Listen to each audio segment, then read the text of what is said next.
All systems go na ang Manila Police District para sa paggunita sa Pista ng Nazareno o traslasyon na isasagawa sa Huwebes. Sa kabila naman ng mainit na panahon, patuloy ang pagdating ng mga deboto sa Quiapo Church para makadalo ng misa. Alamin natin ang kasalukuyang sitwasyon doon mula sa sentro ng balita ni Bien Manalo live.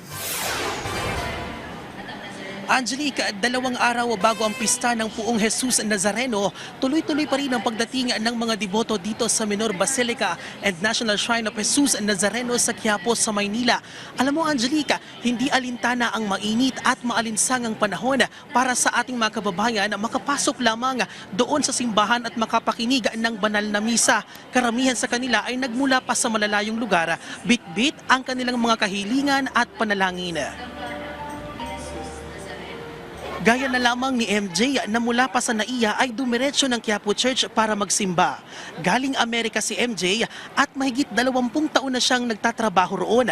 Mahigit 2 dekada na siyang deboto ng Puong Jesus Nazareno. Kaya sa tuwing umuwi ng Pinas, unang destinasyon niya ang simbahan ng Quiapo dahil malaki raw ang kanyang pasasalamat sa Puong. Nagpapasalamat kami, nakarating kami ng maayos. Lahat naman ng hinihiling ko sa kanya, binigay niya naman. Ang magkapatid naman na sina Nanay Sol at Nanay Minda nagmula pa sa Plaridel, Bulacan. Nasa 6 na dekada na silang deboto ng Puong Jesus Nazareno. Nakasanayan na rin nila ang magsimba sa Quiapo Church at magpasalamat sa mga biyayang kanilang natatanggap. Dalangin nila ang kapayapaan para sa lahat at magandang kalusugan para sa kanilang pamilya. Karoon lang ng kapayapaan na itong ating mundo. Pinapanalangin ko na sana lumakas lang, bigyan silang kalakasan ng mahal na sarili. Angelique, oras-oras na ang ginagawang misa dito sa Quiapo Church na nagsisimula mula alas 5 ng umaga hanggang alas 9 ng gabi. Sa tala ng Manila Police District, nasa 800 deboto ang nagsimba dito sa Quiapo kaninang umaga. Samantala, all systems go na ang MPD para sa nalalapit na kapistahan. Mahigpit na rin ang ipinatutupad na seguridad sa paligid ng simbahan. Mahigit 14,000 pulis at augmented security personnel ang ide-deploy sa araw mismo ng traslasyon. Kasama rito ang puwersa mula sa PRO-3 at PRO-4A, Philippine Coast Guard, Bureau of Jail Management and Penology, MMDA at Manila LGU. Ipatutupad na rin ang gun ban simula bukas January 8 hanggang January 11. Gayon din ang liquor ban simula bukas ng alas 9 ng gabi hanggang January 10. Suspendido ang klase sa lahat ng antas sa lungsod, alinsunod sa direktiba ng Malacanang.